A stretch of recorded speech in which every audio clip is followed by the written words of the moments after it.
earlier today with the governor giving notice that he would be moving his office. The Speaker and I would be glad to address any of those questions after this press conference behind the stairs. Because today, right now, we're here to celebrate a historic achievement. And with that, we'll open the press conference with Speaker Reeves.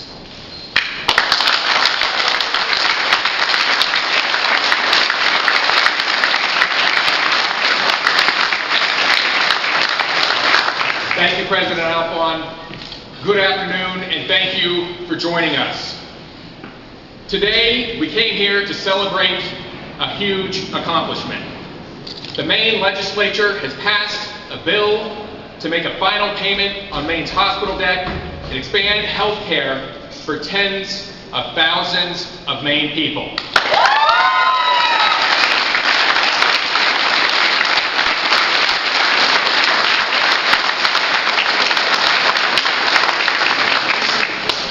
Governor Paul LePage had an opportunity to prove to Maine people that he could compromise.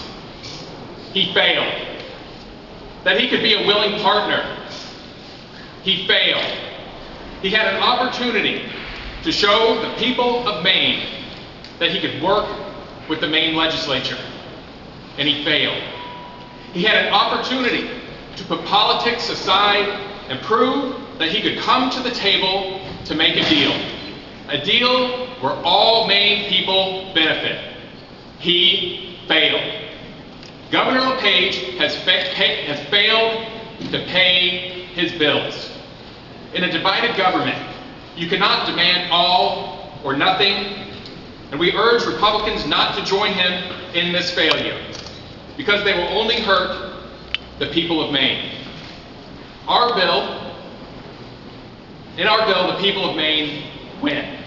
We pay back our hospitals and ensure that thousands of Mainers can go see a doctor when they are sick. By doing so, we reduce the charity care costs and bad debt that are cost drivers for our hospitals and for everyone with private insurance. This bill makes the final payment of $485 million in state and federal dollars to Maine hospitals.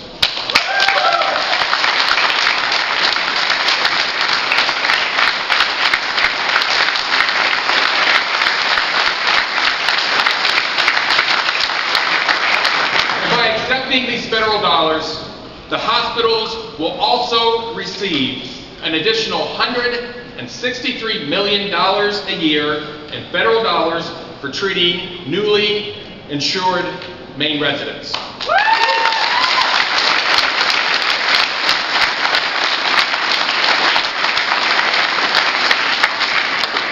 This bill accepts federal dollars to cover nearly 70,000 Mainers.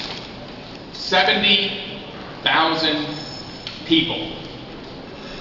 That's equivalent to the population of Aroostook County.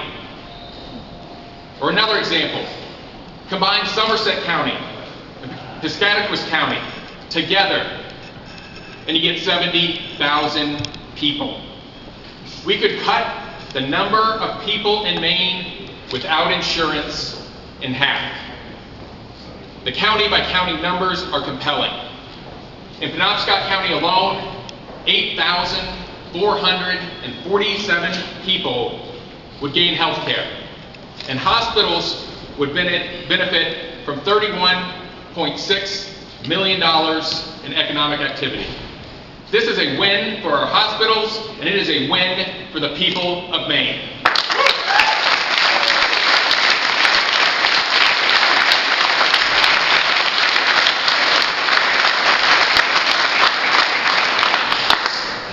We all know that Maine's hospital debt is a symptom of our high healthcare costs.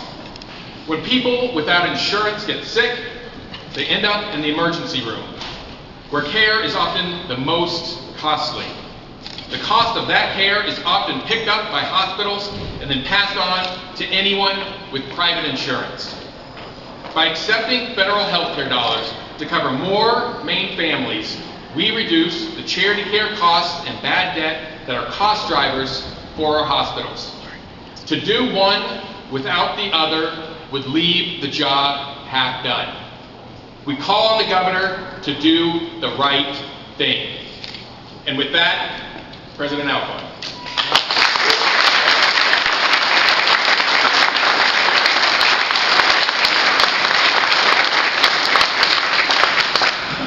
Just moments ago, the governor chose to deny health care to tens of thousands of Mainers. The time for action is now by our Republican colleagues. They too have a choice to overturn the governor's veto. We don't need political excuses. Lives are on the line. Providing health care to Maine people is morally and fiscally the right thing to do. And it's a deal we should not pass up. In fact, if we don't take it, we will lose out.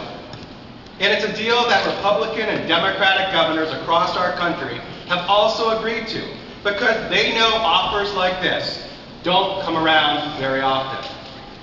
Today, we urge our Republican colleagues to join us in reducing the cost of health care for Maine hospitals and Maine people. We've passed a proposal that is a win-win for Maine people and the hospitals. And in fact, it was a win for the governor too. Maine hospitals will receive their final payment. This has and will continue to be a priority for Democrats, and we passed a bill to do so. Today, the legislature has passed a comprehensive plan that not only pays our debt, but ensures that we won't be back here in the future. The federal government has agreed to cover 100% of the cost of covering tens of thousands of Mainers for the next 3 years. And gradually, they lower the payment to no less than 90% of cost by 2020. There is no cost to the state of Maine. And in fact, we will save money. We are projected to save $690 million over the next 10 years if we accept these federal dollars. Democrats, we've upheld our end of the bargain. We've paid the hospitals exactly the way the governor wanted. We did what the governor has asked us to do.